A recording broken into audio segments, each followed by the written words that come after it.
जीव करते हैं वो कह देता है, लेकिन उसका कुछ अनुभव नहीं अपना, टेप रेकॉर्डर का कोई अनुभव नहीं।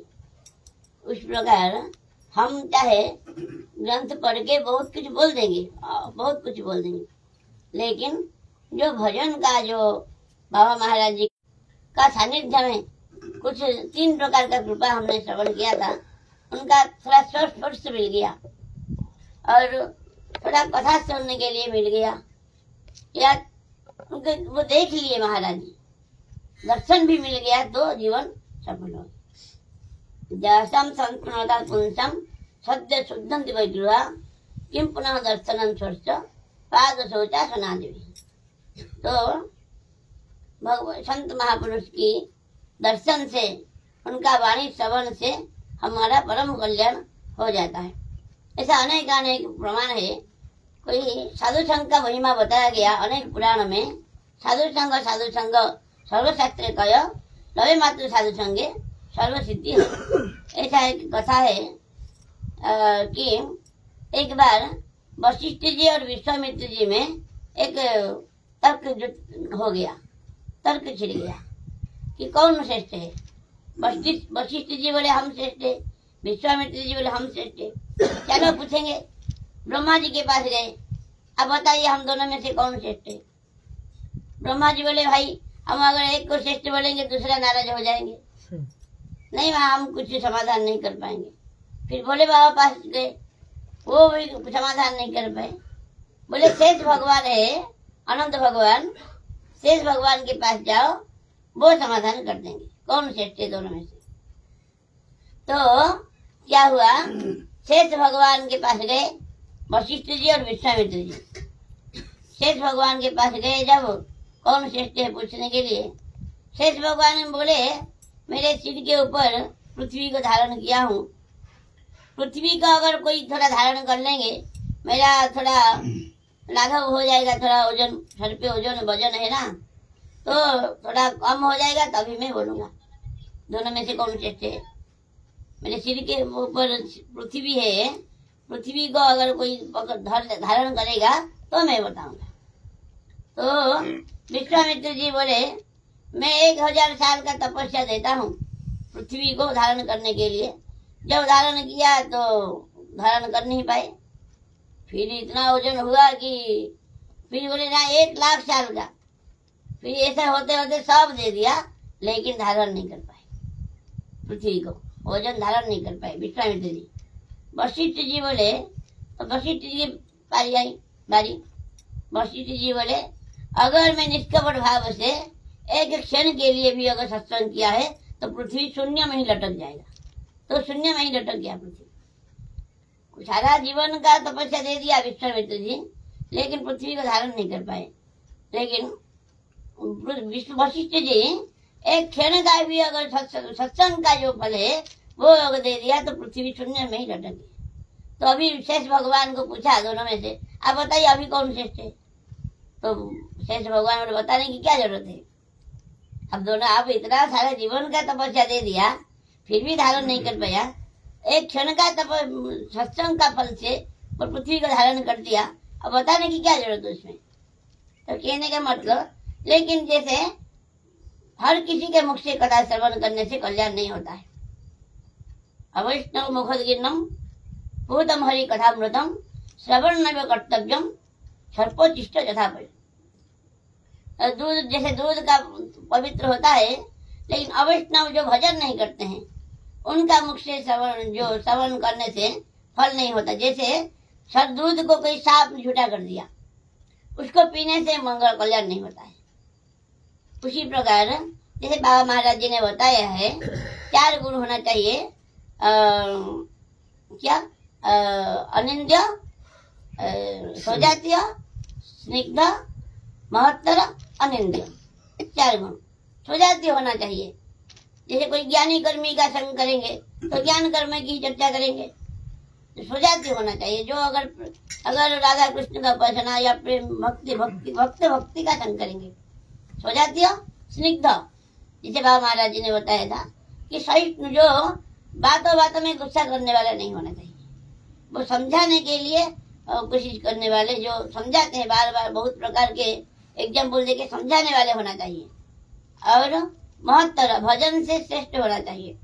और अनिंद्य, किसी का जो निंदा नहीं करती है। लोग खाली अभी क्या हो गया कि थोड़ा वीडियो लोगों ने बना दिया, वीडियो बन गया तो उसी में से तो लोग बड़े बड़े संत मान गए। वीडियो बनाने से क्या संत हो जाते हैं क्या बड़े? राधा रानी के पास जाना है तो क्या लाभ पूजा प्रतिष्ठा से पीछे पड़ने से क्या राधा रानी मिल जाएगी क्या? तो इसलिए हमारा बद्ध जीव, हमारा कोई एक शब्द भी कहने का योग्यता नहीं। जैसे ये हमने सुना था शिकारी आएगा, कोई चिड़ियाओं को सिखा लिया था, शिकारी आएगा, जाल बिछाएगा, दाना डालेगा, मत पड़ो। वो चिड़िया सब जाल में गिर गए, फिर भी गा रहे हैं शिकारी आ गए, जाल बिछाएगा, दाना डालेगा, मत पड़ना। ऐसा हमारा स्थिति है। हमारे खुद माया में पड़े हैं, दुनिया को सिखा रहे हैं आप माया में वैसा है, भजन करना है, 1 लाख नाम रोज करना है, 16 माला हमारा पूरा नहीं होता है। और 1 लाख नाम करने का उपदेश, ऐसा उपदेश कोई काम नहीं आएगा। लेकिन गुरु वैष्णव कृपा करेंगे, बाबा महाराज जी कृपा करेंगे तो हम कैसे निष्कपट भाव से दीनता के साथ अभिमान शून्य होके अगर भगवान का नाम थोड़ा कीर्तन करेंगे और भगवान में चरणों में प्रेम होगा, राधा रानी के चरणों में, ऐसा ही प्रार्थना है। और मेरा योग्यता नहीं है, फिर भी बाबा महाराज जी जो क्या आदेश से आज्ञा से कुछ दिन महाप्रभु का लीला थोड़ा कीर्तन कर दिया, उसी में से भी अगर कोई गलती होगा, अपराध होगा तो बाबा महाराज जी के चरणों में प्रार्थना है, अपराध क्षमा कर देंगे। और ज्यादा कहने का बोला योग्यता नहीं है, लेकिन मैं लोगों से भी प्रार्थना करता हूँ कि आप लोग मुझे कोई बड़ा संत मत समझिए, क्योंकि मेरा कोई ना आचरण है ना कोई कुछ नहीं, फिर भी बाबा महाराज जी की कृपा प्राप्ति की आशा से पढ़ा हूँ। इतना ही कहूँगा आज।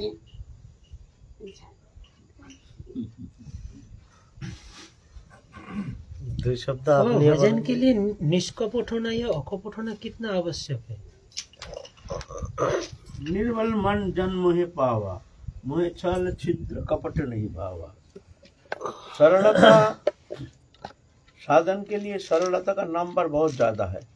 सरलता से भगवान को प्रसन्न किए हैं, भगवत कृपा प्राप्त करने में समर्थ हुए हैं बिना भजन से, ऐसा बहुत दृष्टांत है। लेकिन छल कपट करके बहुत तीव्र भजन करते हुए भी भगवत कृपा प्राप्त करने में समर्थ हुए हैं, ऐसा कभी सुनने में आया नहीं। भगवान छल कपट पसंद नहीं करते, कैसे भी हो सरलता। जैसे बाबा देखो कैसे सरल अपने भाषा के द्वारा अपने सरलता को व्यक्त किए हैं। ये सरलता भगवान बहुत प्रसन्न हो जाते हैं। एक छोटा बच्चा जैसे सरल है, अकपट है, कपट तो जानता नहीं है, लेकिन सब कोई बच्चा को प्यार करते हैं, सब कोई आदर करते हैं। ऐसे ही जिसके मन में छल कपट है नहीं, सब कोई उनको बहुत प्यार करते हैं, आदर करते हैं। वो हम कुछ कर सकते हैं, कुछ बोल सकते हैं, कुछ कर सकते हैं। हाँ बोलिए। उम्मीद नहीं है, आज हम जिस युग में चल रहे हैं, अंधेरों ने हमने अंधा युग हो गया है। तो हमें ईश्वर को जगाना है, धर्म को जगाना है, बड़ी बात हो जाती है। प्रचार करना नहीं है, वक्तव्य देना नहीं है।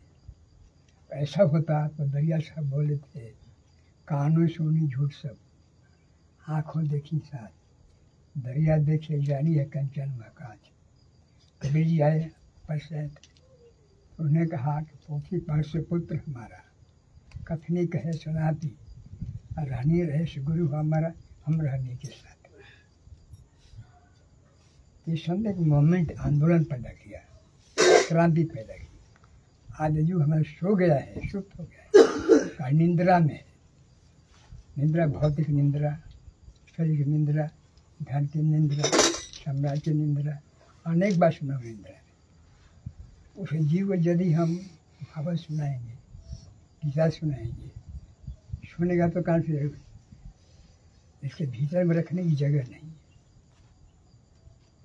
जगह कैसे बनेगी? जगह बनानी पड़ेगी हमको, ताकि चेतना लौटे और हम जगे।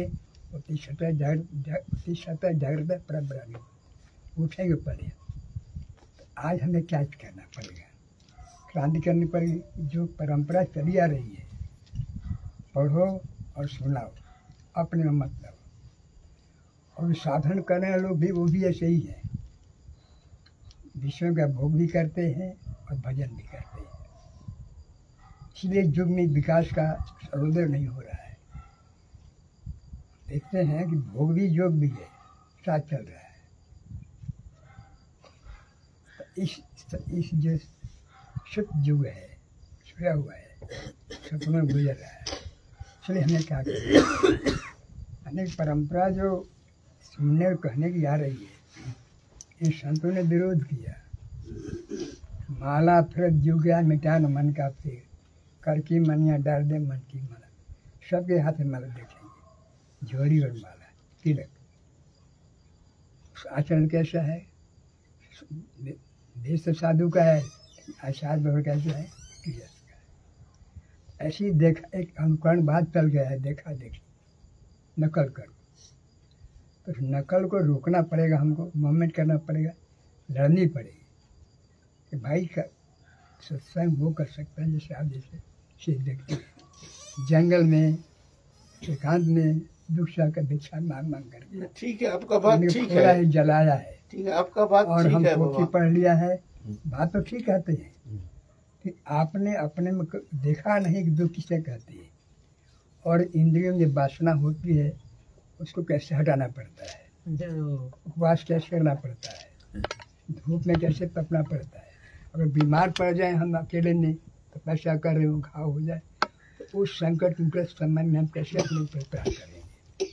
ये सब बातें जब कर चुका होता, आप जब बोलते हैं देखिए, कानों सुनी झूठ सब।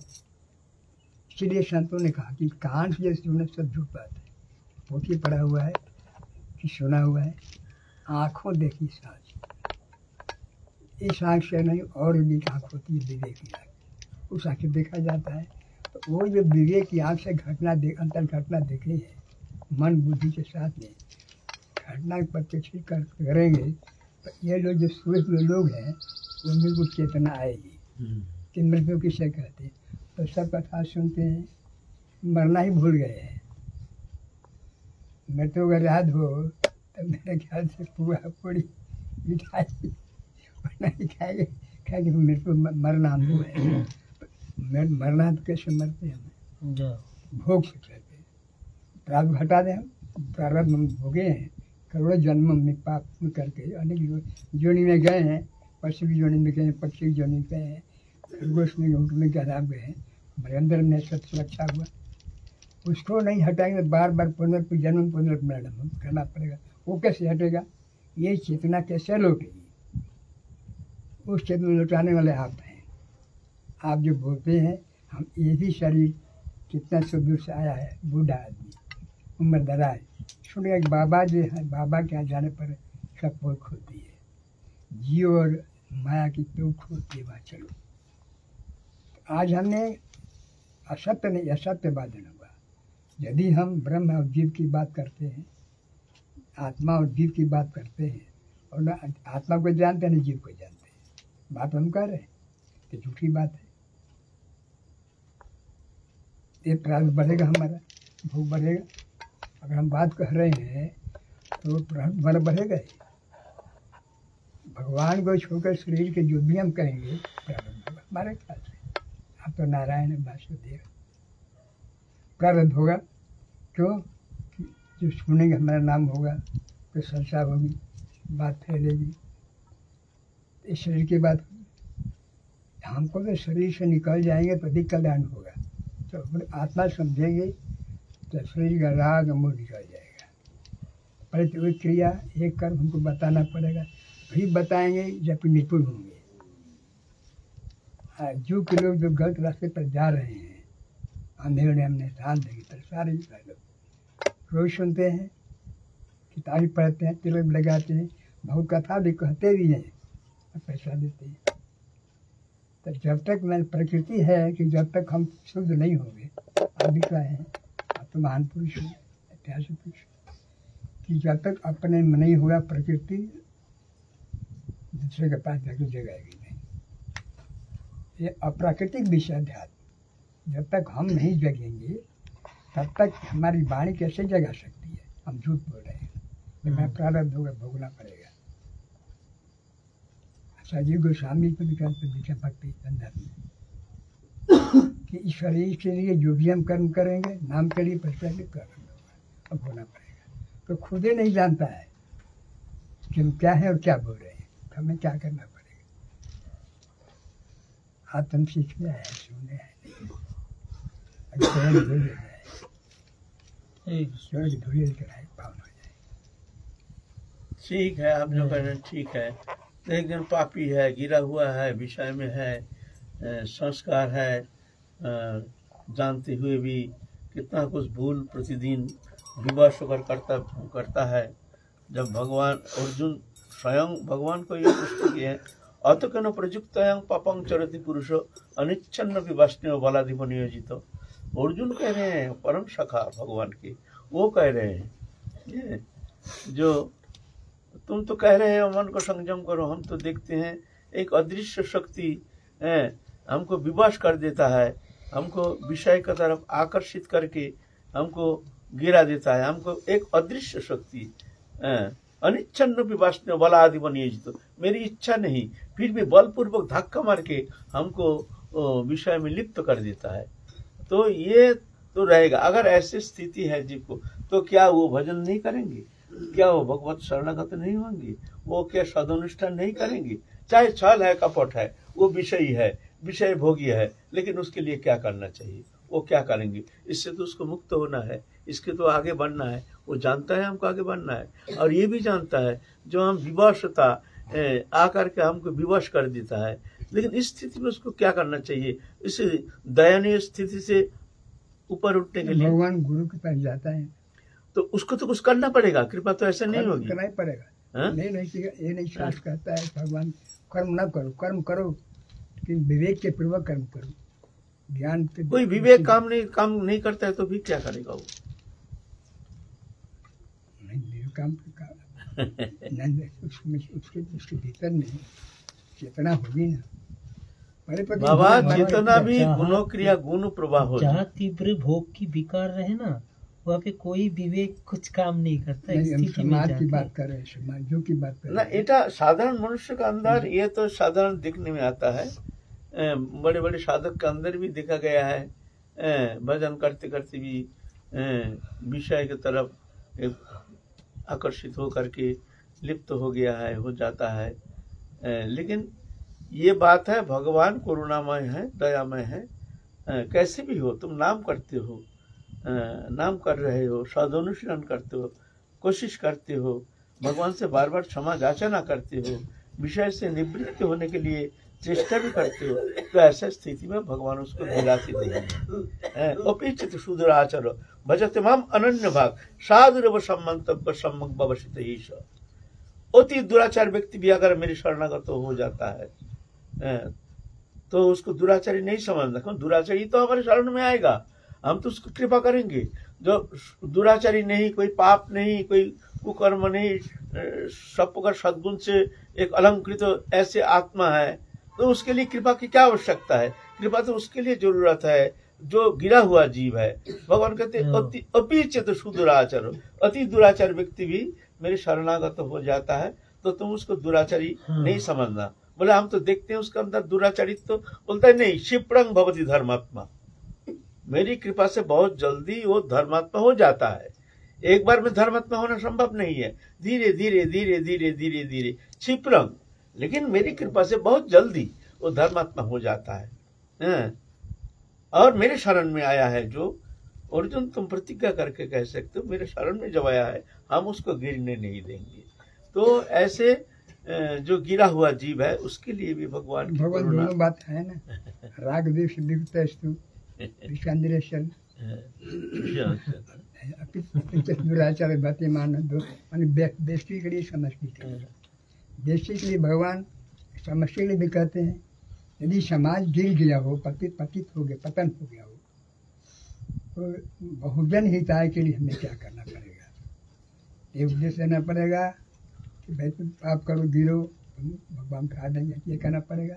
या व्यक्तिगत रूप से जो आत्म जागरण की स्थिति वो पैदा करना पड़ेगा। बात हो जाती है, तुलसी जाए, शंकराचार्य जाए, वल्लभाचार्य जाए, रमानुजाचार्य जाए, इन लोगों ने उठाया स्तर को, समाज के समष्टि उठाया, जगाया। और दोनों बात ठीक है।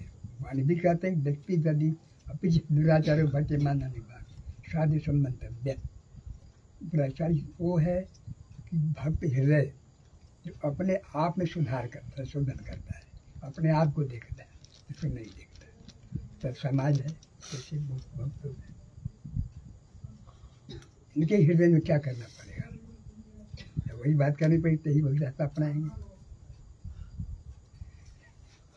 आगे क्या बेचेगा। तो दोनों बात ठीक है कि समय के मुताबिक, स्थिति के मुताबिक हमें सुधार करना पड़ेगा। इंसान गिर जाता है, गिर जाए, ठोकर खाता है, गिर जाता है, फिर जहाँ पर ठोकर खाता है वहीं पर पकड़ के उठता है, उठ करके फिर ऐसा नहीं, फिर चलता है। फिर ऐसे कितना बार ठोकर खाते खाते खाते खाते तब उसके बाद तो वो जा करके फिर चलना सीखता है। एक बच्चा कितना बार गिरता है, कितना ठोकर खाता है, फिर जाके चलना सीखता है, फिर दौड़ना सीखता है। तो ऐसे ही जीवात्मा माया चक्र में फंस करके अनादिकाल से संसार चक्र में भ्रमित होकर के कितना जन्म से वो कोशिश कर रहा है। ऐसा नहीं, भगवत कृपा से वो सुधर जाएगा, लेकिन चाहिए हार्दिक प्रार्थना चाहिए, शरणागत होने के लिए कोशिश चाहिए, अपने कृतकर्मों के लिए धिक्कार देना चाहिए, लज्जित होना चाहिए, प्रार्थना करना चाहिए। ये नहीं जो तुम धिक्कार देते हो, लज्जित होते हो, कोई गारंटी नहीं जो तुम एकदम फिर भूल कभी होगा नहीं, कोई गारंटी नहीं। बड़े बड़े विद्वान को भी भ्रमित करने में समर्थ है ये माया, इतने बलवती है। बड़े बड़े विद्वान, विद्वानों की अभिकर्षति श्रीमद् भागवत कहती है, बड़े बड़े विद्वान को भी आकर्षण करके भ्रमित कर जो जगेगा उन्होंने जगाएगा, जो जगेगा वो जगाएगा, वो उठाएगा, जो चलता है वो चलेगा। ये सोया हुआ है और जगने की बात कर रहा है सपना में, तुम लोग क्या कहें, ये हमारा अपना मरना। देखिए जो सोया हुआ है वो बात करेगा ही नहीं, सोया हुआ है वो बात ही करेगा नहीं, थोड़ा जागा है तब ना बात कर रहा है। सोया भगवान सोया है, जब जीव जब पहले चेतन होता है, जब जानता है, महत मुख से श्रवण करके जानता है जो वास्तविक मार्ग क्या है, कौन सा पंथ अवलंबन करके हम संसार चक्र से मुक्त हो सकते हैं, जब उसके चेतना की जागृति होती है, इसका मतलब ये नहीं तभी से वो एकदम संपूर्ण निर्दोष हो जाएगा। फिर कब ना जाने कैसे कैसे कैसे कैसे परिस्थिति के अंदर से उसको माया से प्रभावित हो जाता है। अपना चेष्टा कोशिश रहते हुए भी एक अदृश्य शक्ति, कितना बार साधक का पतन होता है, फिर उत्थान होता है, फिर पतन, ऐसे ऐसे करते करते जोग बढ़ता जाता है और भोग घटता जाता है। ऐसे करते करते करते एक समय भोग शून्य हो जाता है, जोग पूर्ण हो जाता है। जब तक भोग रहता है तब तक पूर्ण जोग होना संभव नहीं है। ऐसे बाबा महाराज से जैसे इन लोगों को महापुरुष के कृपा से हम तो बाबा के शरण में पड़े हैं। बहुत बहुत लंबा भी समय हो जाता है क्या? लाखों करोड़ों जन्म चला जाता है, लाखों करोड़ों जन्म, कभी भोगाधिक को कभी जुगाधिक को, कोई जन्म में भोगाधिक को, कोई जन्म में जुगाधिक को, कभी भोग कभी जोग, एक ही जन्म में कभी भोग कभी जोग। इस तरह से धीरे धीरे धीरे धीरे भोग क्षीण होता जाता है और जोग पूर्णता के उठ जाता है, परसेंटेज बढ़ता है। सामान्य व्यक्ति समझ भी नहीं सकता। जो साधक है, साधन करता है निरंतर और घटना घटती अंतर हृदय में, वो जान सकता है, सब जान भी नहीं सकता। यानी जिसका लक्ष्य एक ही जीवन में भगवत प्राप्ति हो, एक ही जन्म में भगवत प्राप्ति लक्ष्य हो, तो उसके लिए भी लंबे समय, एक ही जन्म में कभी होता ही नहीं है, ये कहने की बात मतलब है। इसी जन्म में, इसी जन्म में एक ही जन्म बहुजन्म नाम अंते ज्ञानवान मांग प्रपद्यते वासुदेव सर्वमिति स महात्मा सुदृढ़। बहुजन्म नाम अंते, ज्ञानवान, मूर्ख नहीं, ज्ञानवान जो है उसके लिए कह रहे हैं, मूर्ख नहीं। बहुजन्म नाम अंते ज्ञानवान मांग प्रपद्यते, मेरी शरणागत होता है। उसके बाद वासुदेवम सर्वम जान करके फिर वो पूर्णता की ओर चला जाता है। बहु जन्म नाम अंते, एक जन्म के बाद दुर्लभ है, दुर्लभ है ना।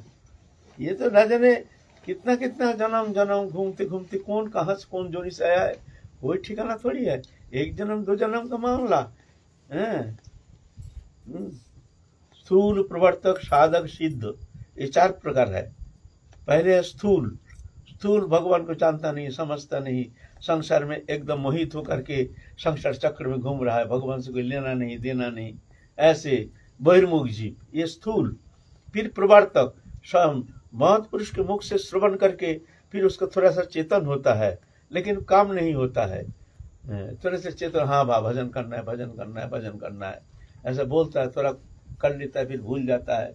ऐसे प्रवर्तक शुरू कर दिया है, शुरुआत हो गया है। फिर प्रवर्तक, फिर साधक, उसके बाद बहुत जन्मों पार होने का बाद आप सब छोड़ छाड़ के चले जाते हैं कहीं एकांत में, आप साधक, सिर्फ भजन ही जीवन का उद्देश्य है। ऐसे साधक में कितना जन्म, फिर उसमें भी उत्थान पतन होता है। उसके बाद सिद्ध, सिद्ध माने जहां जाके उसका जड़ चेतन ग्रंथि खुल जाता है, वही है निरापद भूमि। जब तक जड़ चेतन ग्रंथि खुलता नहीं तब तक वो निरापद भूमि नहीं, वहां से पतन हो सकता है। ऐसे है, साधक के लिए भी कोई गारंटी नहीं, जो हम अभी भजन कर रहे हैं हमारा पतन होना संभव नहीं, ऐसा नहीं, कोई गारंटी नहीं।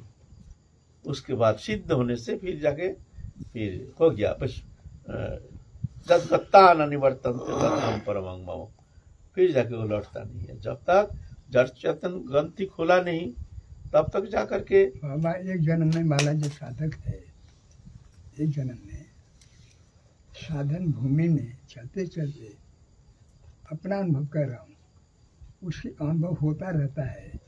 मेरा पूर्व जन्म का पुण्य था कि सारा प्रयास समाप्त हो गया, भगवान का दर्शन, नई चेतना सुख प्राप्त होती जाती है, और कुछ बोध होता जाता है कि हम निकल जाएंगे, हाँ, संसार छूट गया, कुछ है नहीं। ऐसा होता है, ऐसे हमने बताया था ईश्वर जी को। अब लगता है कि कोई गाली भी दे देगा तो असर कुछ नहीं होगा, ऐसा अनुभव। पहले क्या होता था, जरा जो अपमान हो जाता है, हम विद्वान है या किताब लिखी है, ऐसा होता है। कभी जब पूर्व जन्म का पुण्य अर्जित होगा तभी हो सकता है, अपना आप तो नारायण है, बस भगवान का मैं ज्यादा। वैसे मानो हमारा एकमात्र लक्ष्य ही भगवत प्राप्ति है, और तीव्र उत्कंठा लेकर के और तीव्र व्याकुलता, खूब मन में तत्परता उठी है कि हम भगवत प्राप्ति ही इसी जन्म में करके रहेंगे। तो क्या भगवान वंचना कर सकते हैं? एक ही जन्म का अगर हमें, एक ही जन्म में तो ऐसे इच्छा हो ही नहीं सकता है। एक ही जन्म, बहु जन्मों अतिक्रमण करके फिर जाकर के जब अंतिम समय आता है, जन्म ज्यादा है नहीं, सब भोग समाप्त हो गया है, प्रारब्ध सब समाप्त हो गया है, तभी जाकर ऐसे भावना होती है कि इस जन्म में हम भगवत प्राप्ति करेंगे। और उसमें भी कोई गारंटी नहीं है। अगर थोड़ा सा भी वासना भीतर में रह गया, प्रारब्ध जो नहीं तो कोई कर्म तुम्हारे लिए रह गया है, तो फिर तुमको जाना पड़ सकता है संसार में, कोई गारंटी। ये तो भगवत इच्छा से ही ऐसे हो सकता है। भगवत इच्छा बगैर साधक लाख संकल्प विकल्प कुछ भी करे, उसमें वहां पहुंचना संभव नहीं है। तीव्र, इसीलिए गीता में आखिर में कहते हैं, मच्चित्त सर्वदुर्गा निमत प्रसादात्वरिष्यसि अथ चित्तम अहंकारात् नश्यसि विनश्यसि। अर्जुन, तुम सिर्फ हृदय में हमको धारण करके शरणागत हो जाओ, सर्व दुर्गानी मत प्रसादात तरिष्यसि, मेरी कृपा से समस्त दुर्गति से तुम पार लगा दोगे। तुम्हारी चेष्टा से होने वाला है नहीं, तुम्हारी चेष्टा से होगा नहीं। सर्व दुर्गानी मत प्रसादात तरिष्यसि, मेरी कृपा से तुम पार लगा दोगे, तुम्हारी चेष्टा से होगा नहीं। अथच तम अहंकारात, अगर तुम अहंकार के कारण न सृष्टि, मेरी बात तुम नहीं सुनते हो, अहंकार के द्वारा सुन तो तुम कुछ कर लोगे, विनंक्षसि, तुम नष्ट हो जाओगे, तुम्हारे हाथ में है ही नहीं। बहुत कृपा हो रही है, साधक इसका अनुभव करता है। अहंकार शून्य होना ये भी अनेकों जन्मों का, अरे अहंकार ही तो खेल है, अहंकार का समाप्त होना ही तो साधना है। भगवान और जीवात्मा के बीच में आ गया अहंकार रूपी आवरण। आवरण क्या है? अहंकार है। कर्ता हम इति मन्यते, प्रकृति क्रियमाणानि गुणकर्मणि सर्वस्व। जीव और आत्मा की बात बस में बन जाएगी। अनेक अनेक जन्मों के भजन का फल है कि अहंकार वो धीरे धीरे अहंकार ऐसा थोड़ी जाता है। जब धीरे धीरे देखता है जो हमारे चेष्टा के द्वारा कुछ होने वाला है नहीं, प्रभु की कृपा इशार, हम ऐसे एक मात्र अहंकार, एक अज्ञानता वाचक शब्द मात्र, वास्तव में उनकी कृपा इशार है, तो जाके धीरे धीरे शरणागत हो जाता है। तमेव शरणं गच्छ सर्वभावन भारत, तत्प्रसादात् परं शांति स्थानं प्राप्स्यसि। तो सर्वतोभावे उनके शरणागत हो जाओ। अर्जुन तुम शरणागत हो जाओ। शरणागत क्या है? शरणागत माने क्या है? ये अहंकार को समाप्त करना ही शरणागति है। माने अहंकार समाप्त कर दो, प्रभु के चरण में समर्पण कर दो। बस सब तुम हो, तुम करा रहे हो, तुम जो करा रहे हो वही हम कर रहे हैं। बस तुम करता हो, हवा करता है, तुम प्रभु हम दास है। तुम जैसे और पूछना है। तीव्र साधना के उपरांत ये भाव आता है। साधना क्या है? साधना तो वहां पहुंचने का एक प्रक्रिया विशेष है। भजन जब होता है तब साधना समाप्त हो जाता है। जब निश्चल साधना होता है, भजन होता है, तो साधना क्या है? एक प्रक्रिया विशेष। मन को निश्चल करने के लिए, मन को समस्त विषय से निवृत्त होकर के भगवत चरण में एक निश्चल होने के लिए जो प्रक्रिया, उसको साधना कहा जाता है। साधना माने प्रैक्टिस। इंद्रियों, बहिरेंद्रियों, अंतरेंद्रियों को संयमित करके भगवत चरण में एकांत मन को सन्निवेशित करने के लिए जो चेष्टा, उसको साधना कहा जाता है। साधना के द्वारा तो भगवत प्राप्ति होना संभव नहीं है। साधना भगवत प्राप्ति के लिए मन को संयमन करने के लिए एक प्रक्रिया विशेष। अच्छा, साधना के ऊपर भी एक दिन बात करेंगे। जय श्री राधे।